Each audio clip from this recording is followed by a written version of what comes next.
Bismillahirrahmanirrahim. Assalamualaikum warahmatullahi wabarakatuh.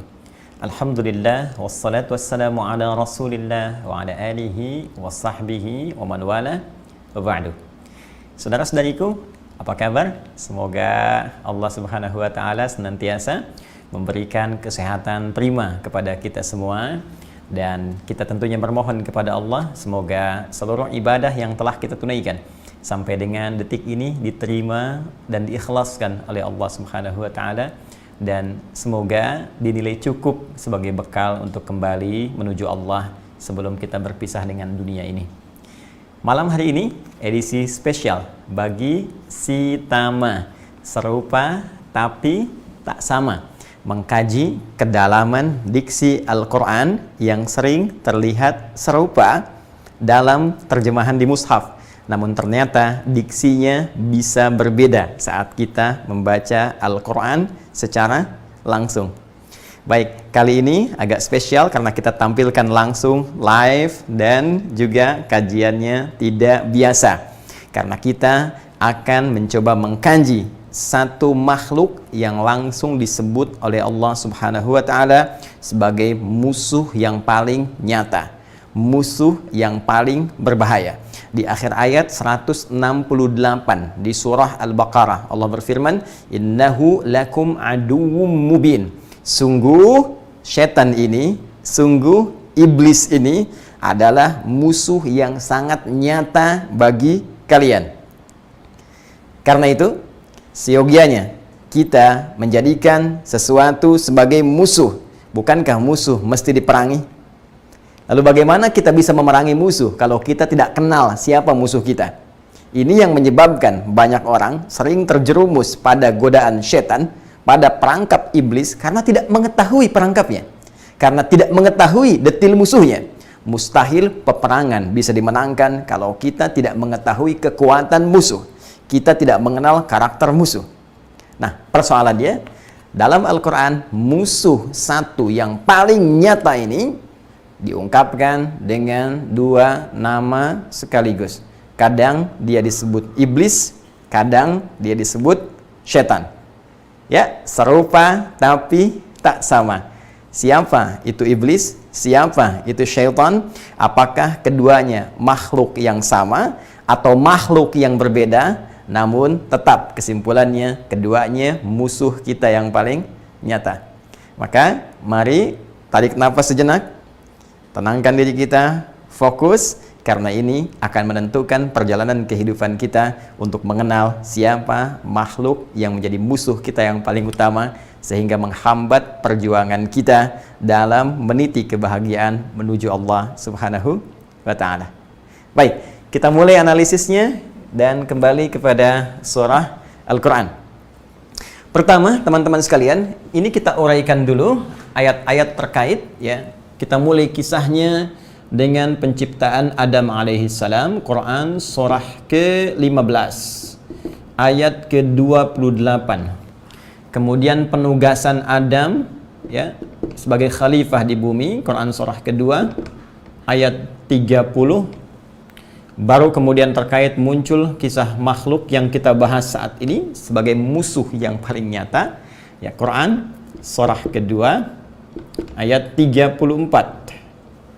Lantas dia kemudian disebut juga dengan nama lain saat mulai menggoda, Quran surah kedua di ayat ke-36. Apa statement yang ia keluarkan? Quran surah ke-7 ayat ke-12. Kemudian selanjutnya, siapa makhluk ini asalnya? Quran surah ke-18 ayat ke-50. Apa peranan yang ia pernah sampaikan secara langsung kepada Allah sebagai janji yang ia pegang menjadi musuh abadi anak cucu Adam? Kita lihat Quran surah keempat di ayat 118, dan bagaimana kemudian dia berlepas diri saat kita dihisab di akhirat nanti, dan banyak kemudian terjadi kekecewaan besar di kalangan anak cucu Adam yang mengikuti jejak musuh yang paling nyata ini. Quran surah ke-14 di ayat yang ke-22. Nah, ini adalah turunan besar, secara general, bahasan umum yang akan kita kaji dalam episode Si Tama Serupa Tapi Tak Sama, mengenal hakikat iblis dan syaitan. Jelas sampai di sini? Belum kita mulai. Baru kita tuliskan ayatnya ya. Yuk kita kemudian detil kaji. Mulai dengan Quran surah ke-15 ayat ke-28, Al-Hijr ayat ke-28. Allah berfirman, "Wa idh qala rabbuka lil malaikati inni khaliqum bashara min salsalim min hama'im masnun." Fokus baik-baik. Dan ingatlah, pelajarilah, pahamilah ketika Rabbmu Muhammad sallallahu alaihi wasallam menginfokan kepada kalangan malaikat dan sebagian jin yang hadir pada saat itu bahwa Allah akan mencipta makhluk baru yang bukan malaikat dan bukan jin. Jadi sebelum makhluk ini dicipta, malaikat sudah ada, diciptakan dari cahaya, ini yang pertama. Kemudian jin, ya, diciptakan sebelum makhluk yang ketiga ini. Jin, statement Allah disampaikan langsung di ayat ke-27-nya. Anda bisa cek ayat sebelumnya. Wal janna khalaqnahu min qablu min naris samum. Sedangkan kalangan jin kami ciptakan sebelum makhluk ini, bashar ini, ya, dari bahan yang berbeda, dari materi yang tidak sama, yaitu dari api yang menyala-nyala. Baik, kembalikan.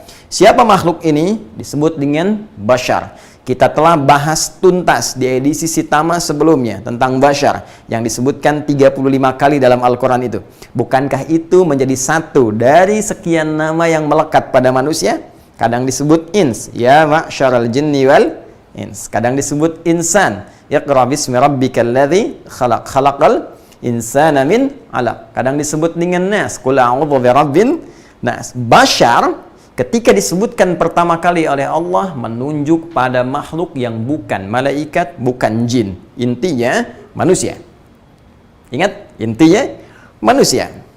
Nah, maka setelah selesai kemudian penciptaan ini, Allah Subhanahu wa taala menerangkan kembali pada seluruh kalangan malaikat dan sebagian jin tadi tentang misi penciptaan ini, tentang fungsi diciptakannya manusia ini.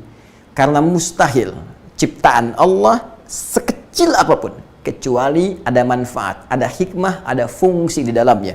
Jadi kalau yang kecil saja, bakteri, virus, ya, kemudian naik lagi semut, kemudian naik lagi hewan lebih besar lagi, sampai ketumbuhan, sampai benda-benda sekitaran kita, mustahil tercipta kecuali ada manfaat, ada fungsi, ada misinya.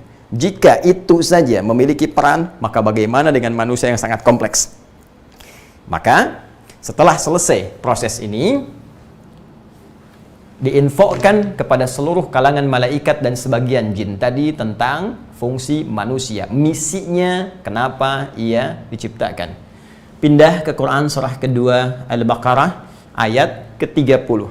Perhatikan, awalnya pembuka ayat ini dengan yang Al-Hijr ayat ke-28 ini memiliki kemiripan di awal. Tapi nanti penegasan diksinya bisa berbeda. Quran surah ke-15 ayat ke-28 dibuka dengan wa idz qala rabbuka lil malaikah. Quran surah kedua ayat ke-30 pun dibuka dengan redaksi yang serupa. Wa idz qala rabbuka lil malaikah. Ini sifatnya taukid, taksisan li ma'nan jadid, penegasan kepada informasi baru yang tak sama dengan yang sebelumnya. Kalau yang sebelumnya ingin menyampaikan penciptaan makhluk baru, bukan malaikat, bukan jin, yang ini ingin menegaskan fungsi dari penciptaan itu. Apa misinya? Karena itu kalimatnya, diksinya berbeda dengan yang pertama setelah pembuka tadi. Inni ja'ilu fil ardi khalifah. Kalau di Al-Hijr ayat ke-28 inni khaliqun, kalau di Al-Baqarah ayat ke-30 inni ja'ilun. Ya, yang satu khaliqun, ya, dari kata khalaqa, sang pencipta utama. Pencipta utama disebut khaliq. Pencipta tunggal yang tidak ada yang menciptakan, itu khaliq, ya. Karena itu Allah menyebut dirinya dengan khaliq. Ya, karena Allah pencipta utama, yang maha, yang tidak diciptakan, yang menciptakan tak diciptakan. Ya, selebihnya namanya makhluk. Yang dicipta makhluk.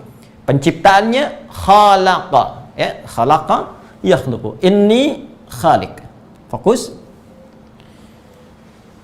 Tercipta makhluknya manusia, bashar. Ya, disebut makhluk. Tercipta bashar. Maka kembali, ya, hikmah Allah tidak mungkin menjadikan satu makhluk kecuali memiliki peran, fungsi.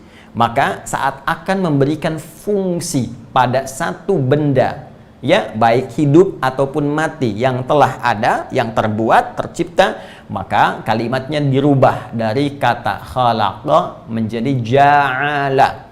Jadikan isim fa'il untuk menunjuk pada subjek, maka menjadi ja'il, ja'ilun. Ini spidol, pena. Apa fungsinya?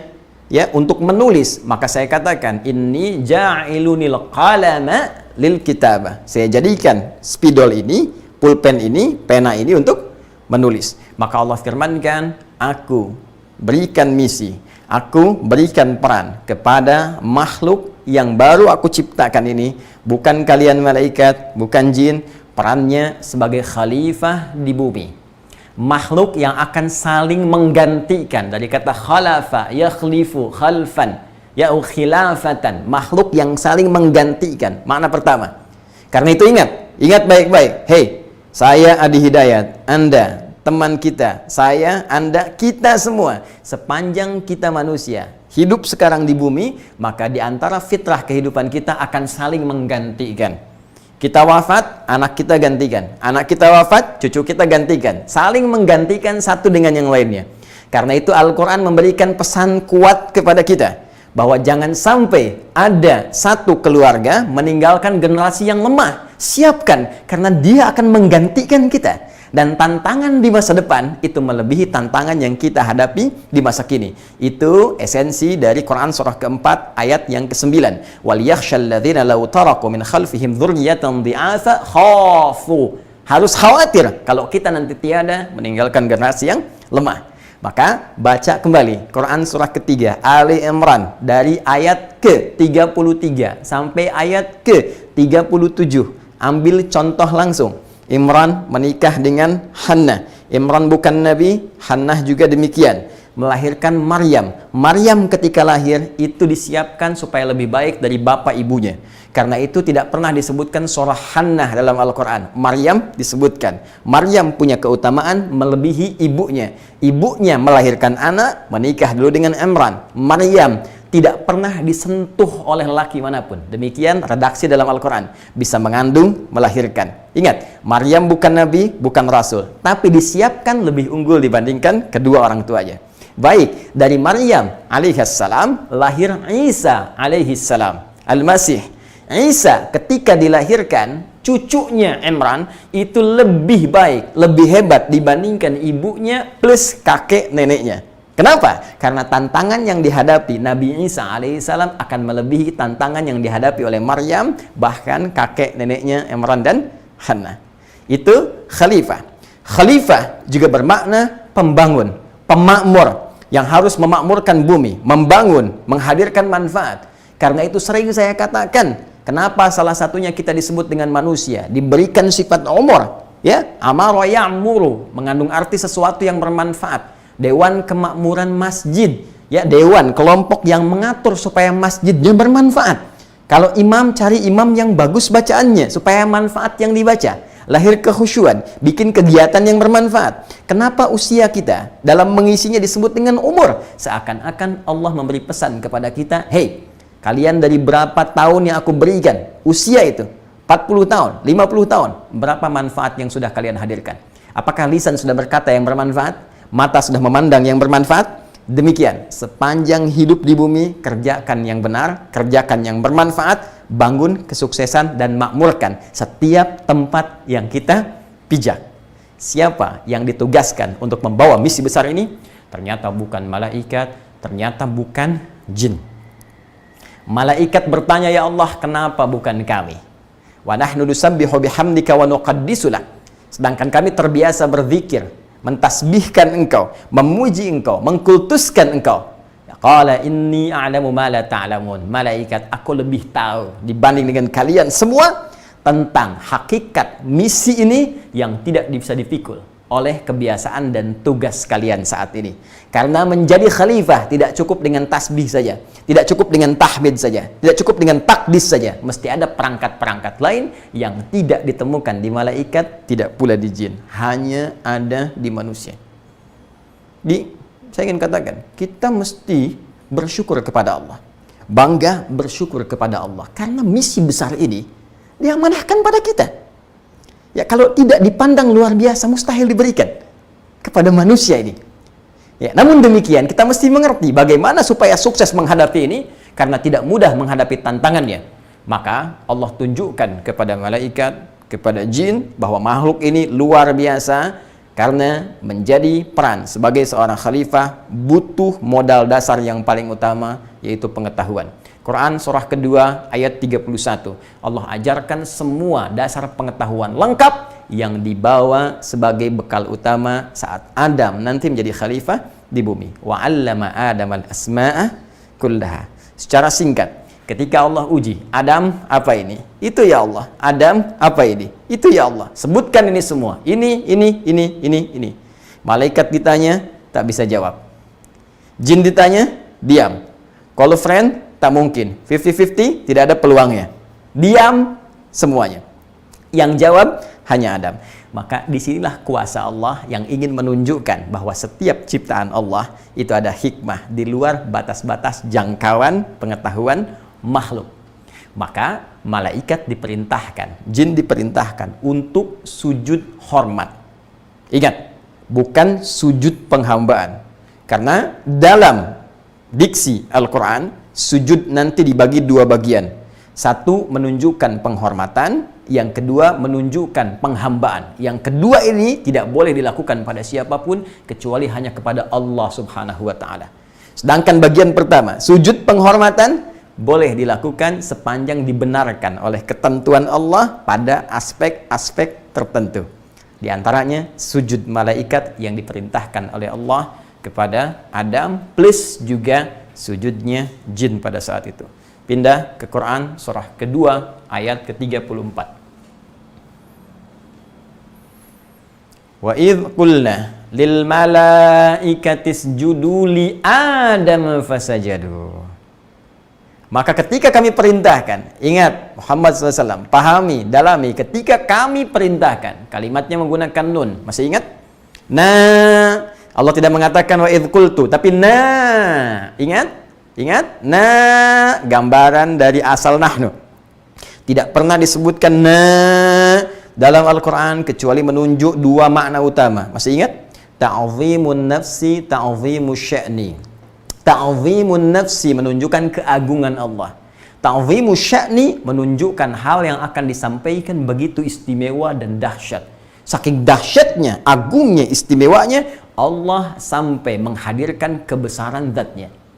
Kalau kita terjemahkan, dan ketika dengan segala kebesaranku akan hal dahsyat yang akan kami firmankan kepada seluruh kalangan malaikat termasuk jin yang ada di dalamnya.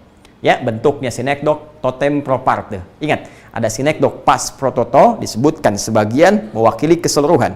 Ada disebutkan totem proparte, keseluruhan mewakili sebagiannya. Maka disebutkan malaikat karena jumlahnya paling banyak pada saat itu, tapi mencakup jin yang hadir pada saat itu. Perhatikan, diperintahkan sujud semua, hormat kepada Adam. Karena di sini aku tunjukkan ada keutamaan yang diberikan kepada Adam yang tidak ditemukan pada malaikat dan jin. Dan ini fokus perintah Allah. Maka semua malaikat sujud. Baik. Illa iblis. Kecuali iblis. Nah, ini dia nih. Fokus ini ya. Iblis. Awas, hati-hati, fokus. Karena ini musuh kita nih. Kalau Anda sedang nggak fokus, jangan-jangan ini sedang bekerja nih iblisnya nih. Supaya kita bisa nggak fokus nih. Lihat sini. Illa iblis. Ini siapa nih makhluk tiba-tiba muncul? Tadi kan yang disebutkan malaikat. Ya, jin kan ikut sebagian di antara jin. Ya, semua sujud kecuali iblis. Ini makhluk siapa iblis ini? Aba wastakbar. Ya, wa kana minal kafirin. Aba, enggan dia, enggak mau sujud. Wastakbar. Nampak kesombongan. Ya, ada kabura yakbaru, takabara yatakabbaru, ada istakbara yastakbiru. Ya, takabara yatakabbaru, takabur. Ya, takabur itu menampakkan kesombongan. Ya. Kabura yakburu, besar, agung. Istakbara, terdeteksi ada kesombongan. Tapi perhatikan, di sini hikmah Allah ingin mengajarkan kepada kita. Allah tuh maha tahu. Sombong nih, iblis nih. Iblis, kamu sombong nih. Bisa. Ya, karena Allah maha mengetahui, bahkan sebelum terjadi. Namun untuk mengajarkan kepada kita, kepada makhluk, bahwa segala sesuatu perlu dihadirkan bukti, perlu dikonfirmasi, perlu dicek and recheck, sehingga memastikan kepada kita, kalau sudah keluar buktinya langsung, maka sulit kemudian untuk ditolak dan mengelak. Maka dikonfirmasi, ditanyakan oleh Allah dengan segala pengetahuan yang telah Allah ketahui, supaya terdengar oleh malaikat, terdengar oleh Adam pada saat itu. Ya, qala ma mana'aka alla tasjuda idh amartuk. Quran surah ke-7 ayat 12. Qala ma mana'aka alla tasjuda idh amartuk. Hey iblis. Ya. Apa yang mencegah kamu nggak sujud? Bahasa singkatnya, kenapa kamu nggak sujud ketika aku perintahkan? Perhatikan redaksi Qurannya. Idh amartuk, ketika aku perintahkan. Seakan Allah ingin mengatakan begini, bukan sujudnya yang penting. Ya, tapi perintahnya, ini perintah saya.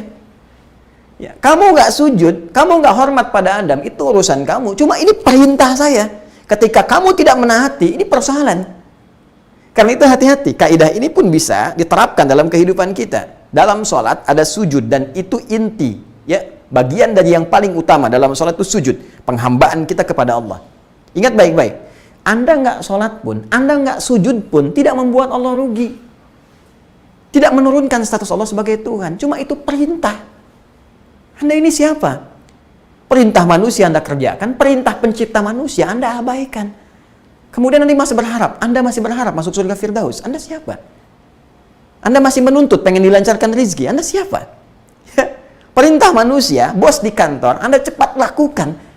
Bahkan sebelum bangun dah kebawa mimpi. Perintah Allah pencipta manusia, Anda nggak eksekusi. Dan Anda masih berharap dilancarkan pekerjaan Anda. Siapa pemilik rezeki? Allah katakan, hei, kenapa kamu nggak mau sujud? Penghormatan kepada Adam ketika aku perintahkan. Perintahnya yang penting. Apa jawab iblis? Ana khairum minhu, khalaqtani min narin wa khalaqtahu min tin. Ya Allah, aku lebih hebat dibandingkan dia. Kau ciptakan aku dari api, kau ciptakan dia dari tanah. Maka tidak level. Yang diciptakan dari bahan yang lebih dahsyat, lebih tinggi, mesti hormat kepada yang rendah. Tuh. Perhatikan bahasa Al-Qur'annya.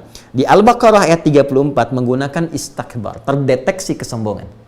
Dikonfirmasi di Quran surah ke-7 ayat 12 sampai 13-nya dikonfirmasi nampak kesombongan. Jadi yang di Al-A'raf sifat takabur, yang di Al-Baqarah istakbar.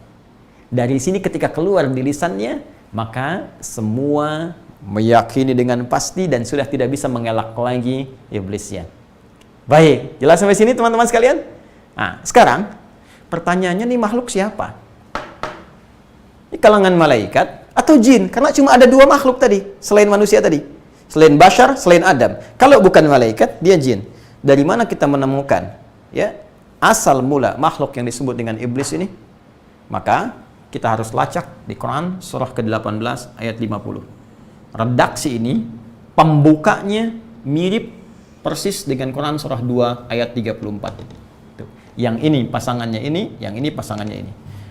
Quran surah kedua ayat 34 dibuka dengan wa idh qulna lil malaikati isjudu li adama fasajadu illa iblis, sama persis Al-Kahf.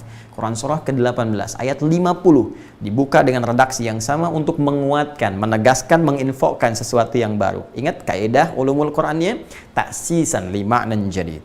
Wa idh qulna lil malaikati isjudu li adama fasajadu illa iblis.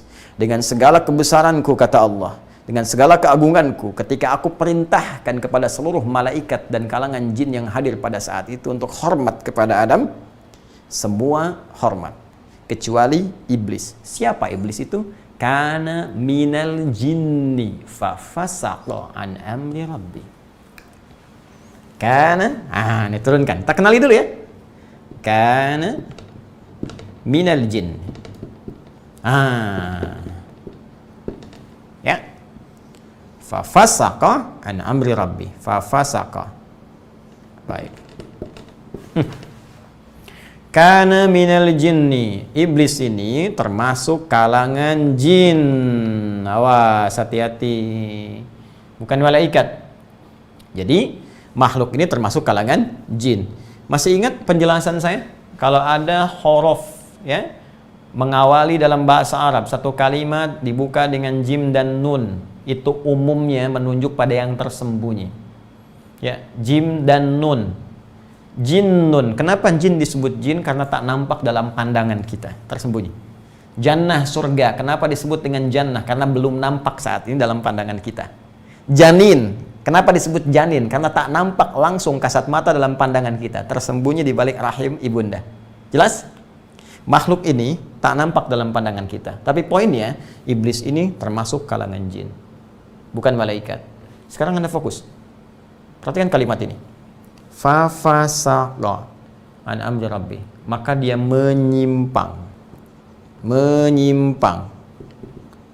dari perintah Rabbnya.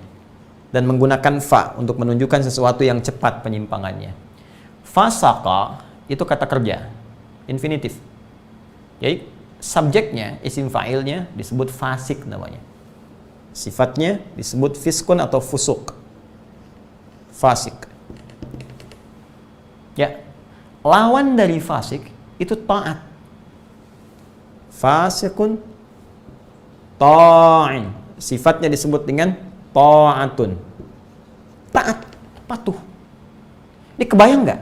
Jadi jin ini asalnya sebelum jadi iblis tuh jin taat, jin soleh sebelum dia salah. Dia soleh. Dan kebayang nggak oleh kita? Nggak ya, karena belum disampaikan. Nah, lihat baik-baik sini. Sekarang coba ilustrasikan. Di langit itu, di alam sana, ya, bukan dalam hukum bumi, bukan dalam dimensi dan hitungan bumi, perbedaannya berapa waktunya? Bukankah di Quran kita temukan, ya, yang paling general kita ketahui, satu hari di akhirat sana, satu hari di alam langit sana, itu sama dengan 1000 tahun dengan ukuran dunia. Itu sudah kelihatan lah ya, kalau kita belajar fisika saya sudah jelas. Di satu tempat perbedaannya cukup jauh. Kita ke Amerika itu bisa, jaraknya yang kita tempuh bisa menyebabkan perbedaan waktu yang cukup jauh. Sekarang mau ke Amerika aja udah kelihatan jauh. Ya, perbedaan waktunya bisa tidak sama, apalagi mau ke akhirat. Apalagi ke alam yang sangat lebih tinggi lagi. Bedanya sehari bisa 1000 tahun. Jadi kalau iblis ini, yang jin taat sebelumnya ini, sehari aja ibadah di langit sana, maka artinya dia 1000 tahun dengan ukuran kita. Sudah berapa lama kemudian dia ibadah? Nggak terlukisan kan? Sekarang dia coba-coba. Ya, dia melanggar, menyimpang dari ketentuan Allah dan nggak tanggung-tanggung, kesombongan yang sangat luar biasa. Sombong langsung di hadapan Allah. Ya, batarul haq, menolak satu kebenaran. Menolak segala hal yang telah Allah tetapkan. Langsung nantangin Allah. Karena itu diharamkan kesombongan oleh Allah Subhanahu wa taala. Ya, langsung terlaknat, la'anahullah, dilaknat oleh Allah Subhanahu wa taala. Jadi saya hanya ingin katakan begini, maaf ya, maaf. Yang udah soleh aja dulu, ya, ukurannya ribuan tahun bisa dalam hitungan kita dunia, melanggar ketentuan Allah, menantang Allah, ini bisa dilaknat. Arahnya neraka jahanam, terkutuk, semua makhluk mengutuknya, malaikat mengutuknya, kalangan jin sendiri mengutuknya, manusia sendiri mengutuknya, di semua kepercayaan manapun, itu mengutuk iblis sampai dengan saat ini. Ya, kenapa? Karena melanggar ketentuan Allah, sombong dia. Terus Anda pengen ikutan, Anda siapa? Bekal Anda di mana? Siapapun Anda, kenapa mesti sombong? Anda ustadz, kenapa harus sombong? Anda insinyur, kenapa sombong? Anda pejabat, kenapa sombong? Anda birokrat, kenapa harus sombong? Anda di militer, kenapa sombong? Toh Anda wafat juga. Sudah ada yang pernah sombong, dijanjikan neraka jahanam, dikutuk sepanjang hidup, dijanjikan siksa yang berlipat. Terus Anda pengen ikutan, bekal Anda apa? Baik, sekarang kembali ke sini. Jadi ini kalangan jin asalnya yang membanggang, dia menyimpang, maka oleh Allah penyimpangannya disebut dengan iblis.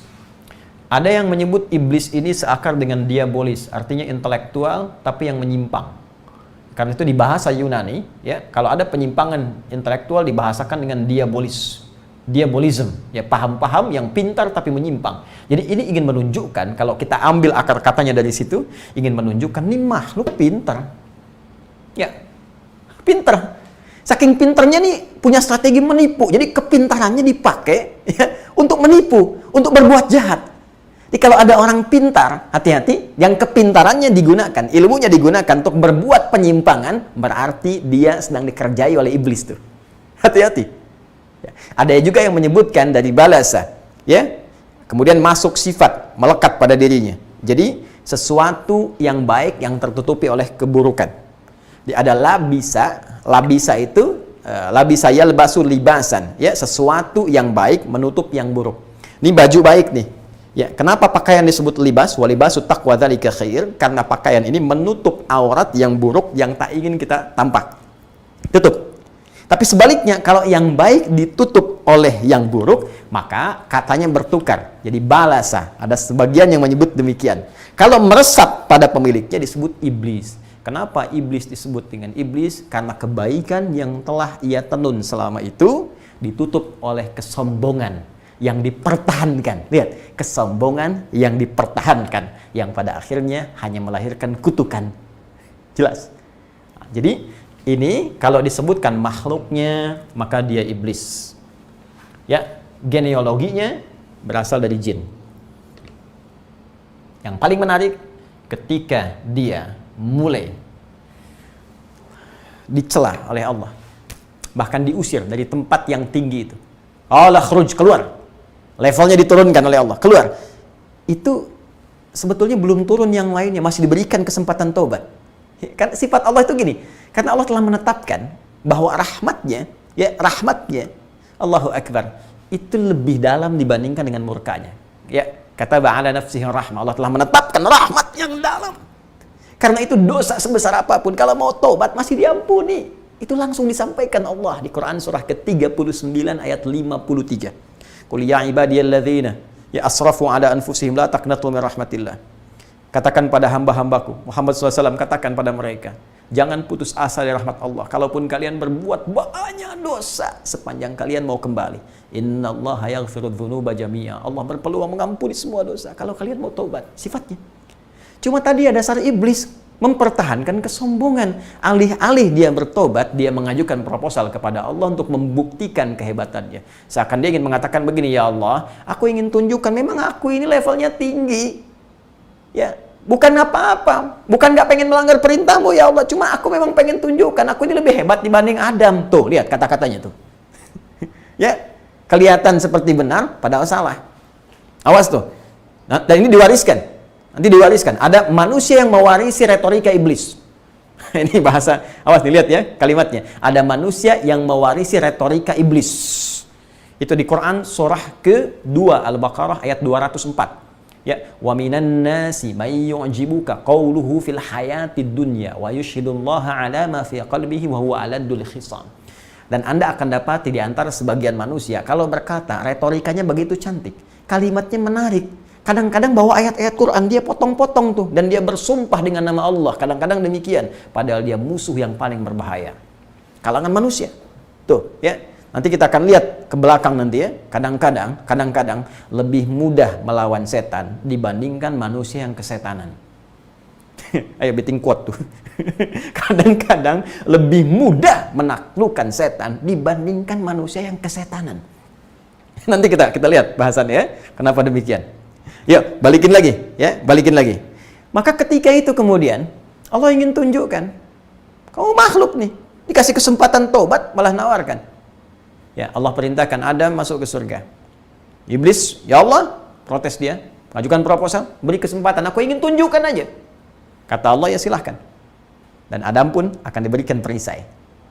Baik, maka kisah itu akan berlanjut ke Al-Baqarah ayat 35 sampai 36. Ayat 35-nya, masuk Adam ke surga, ditemani oleh pasangannya.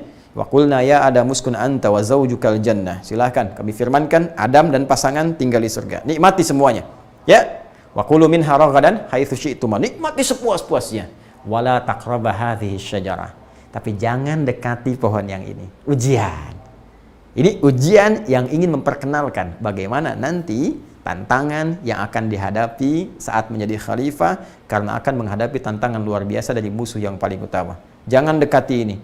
Fatakuna minadh dhalimin, maka kalian berdua akan termasuk kalangan orang-orang zalim. Karena itu sebagian ulama memberikan penafsiran surga ini bukan surga yang akan kita tempati nanti di akhirat kelak. Berbeda. Karena surga ini sifatnya training kepada Adam, Hawa sebelum turun ke bumi untuk memperkenalkan hakikat kehidupan di bumi seperti ini. Ada perintah, ada larangan. Surga kita nanti nggak ada perintah lagi, nggak ada larangan lagi. Jadi jangan pernah bercita-cita pengen tahajud di surga Firdaus, itu terlampau soleh. Nanti nggak ada perintah, nggak ada larangan. Oh kalau gitu masih boleh merokok Ustadz di surga? Oh silahkan, nanti ambil apinya di neraka. Bisa. Ya Allah Ta'ala, yang penting nggak ada larangan. Nanti saat kesana semua nafsu dicabut, segala nikmat, insya Allah dengan rahmat Allah. Semoga Allah berkenan menempatkan kita dalam suasana rahmatnya. Intinya masuk ke situ, muncullah kemudian iblis dengan segala pembuktiannya. Datang mulai menggoda. Ketika menggoda itu secara singkat, perhatikan baik-baik.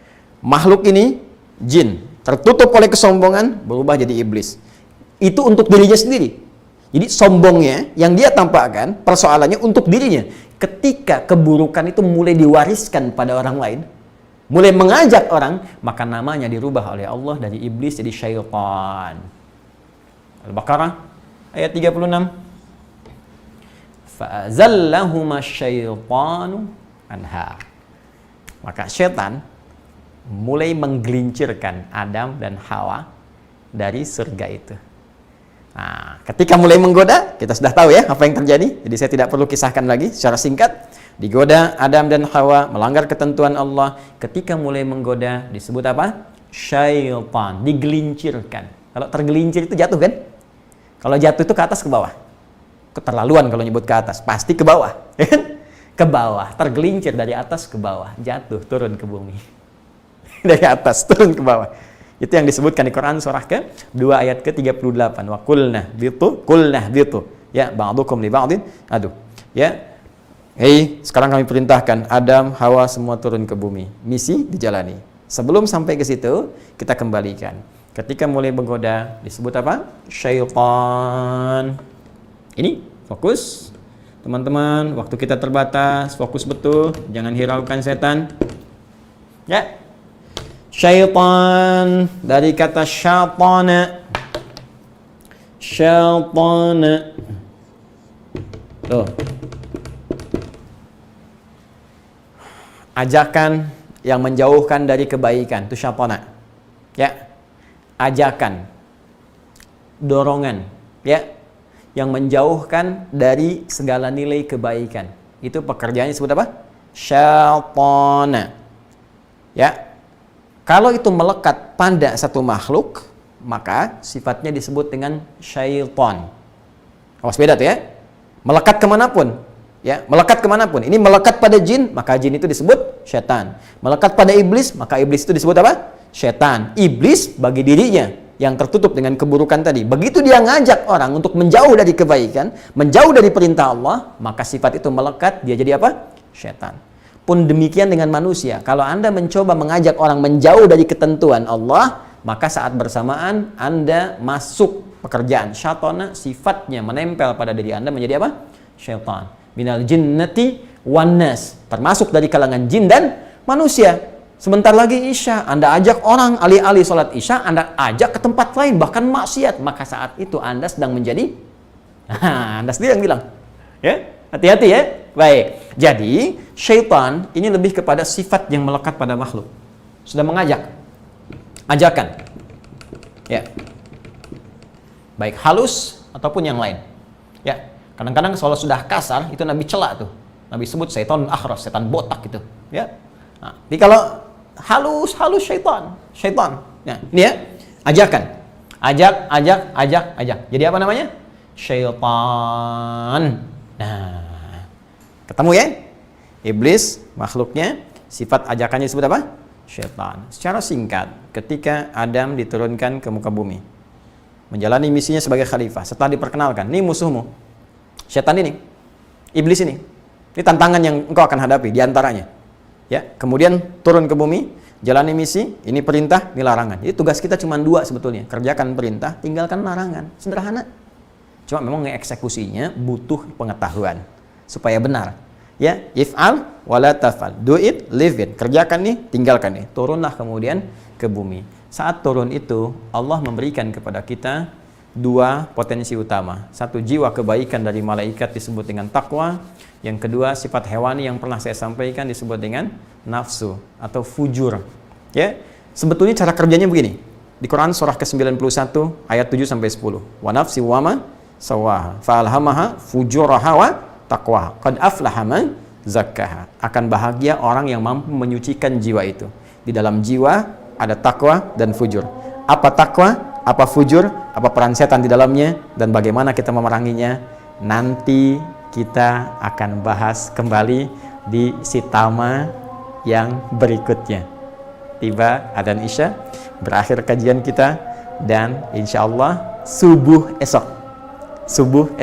Setelah salat subuh, kita teruskan apa yang kita bahas malam hari ini. Subhanakallahumma bihamdika asyhadu an la ilaha illa anta astaghfiruka wa atubu ilaik. Wa akhiru da'wana alhamdulillahirabbil alamin. Allahu akbar, Allahu akbar, Allahu akbar. Assalamualaikum warahmatullahi wabarakatuh.